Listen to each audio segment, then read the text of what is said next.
Hello everyone, I'm James Ryder filling in for Chaba Sukos.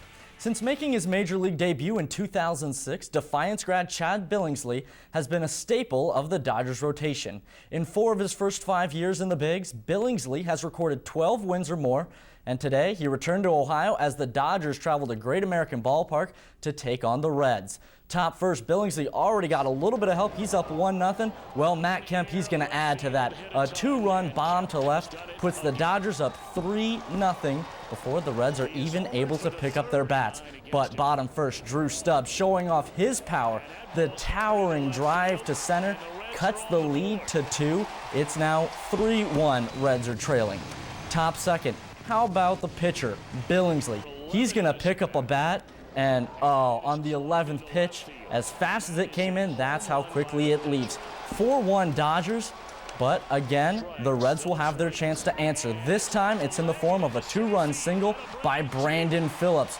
Paul Janisch and Travis Wood score, lead cut to 1. Dodgers up 7-4 at this point, and that's when Defiance native, not a great outing on the mound, but great at the plate. He launches a double. That scores Andre Ethier, part of a 3 RBI game for Billingsley. The Dodgers top the Reds by a final of 9-6.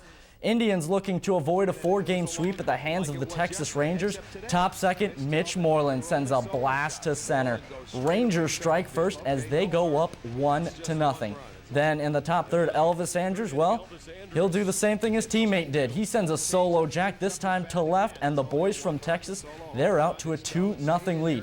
Mitch Talbot would settle down after that point. He turned in a strong outing, going 6 innings. He struck out 4, and the only 2 runs he allowed were those solo homers. But the Indians, they just had no answer for C.J. Wilson. He went 7 2/3 innings, struck out 7, and only allowed 3 hits as the Rangers sweep the Indians with a 2-0 win. Cleveland has now lost 6 straight home games. Over to the local diamond now for Legion Baseball. Lima taking on Pemberville at Joe Bowers Field at Lima Senior. Top 5th, no score. Lima Central Catholic product Mike Snyder going to work in left all the way to the wall. Makes a great catch to rob a sure base hit. Bottom 5th, Lima down 1-0. Jeremy Chandler, slow roller back to the pitcher. He's out at first, but Trevor Cottonbrock flying in from third ties the game at 1. Bottom 6th, same score. Tyler Dietering, dribbler to third, bad throw, and Elias McKenzie Hampshire chugs all the way around from first to score. Lima up 2-1. But in the top of the 7th, Jake Zollinger sends a shot to the gap, scores 2 runs. Pemberville goes up 3-2. No final to report, but Pemberville was up 4-2 in the 7th.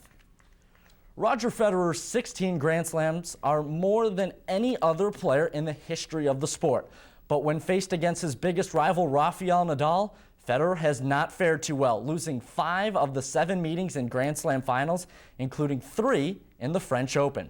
Federer hopes to reverse his fortunes at Roland Garros, where Nadal has only lost 1 match in his career at the French Open. First set, momentum swinging towards Nadal. After facing set point, the Spaniard won the final 5 games, capping it with a brilliant cross-court backhand to take the set 7-5.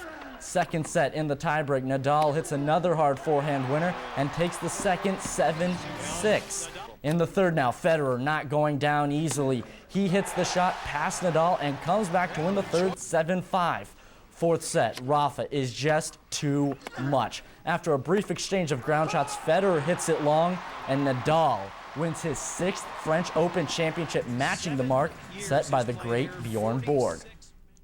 To NASCAR now, where the Sprint Cup racing is in Kansas. Kyle Busch in a little altercation on Saturday in a lot of the spotlight. 4th caution comes out on lap 153. Dale Earnhardt Jr. gets loose, but luckily he doesn't hit anything.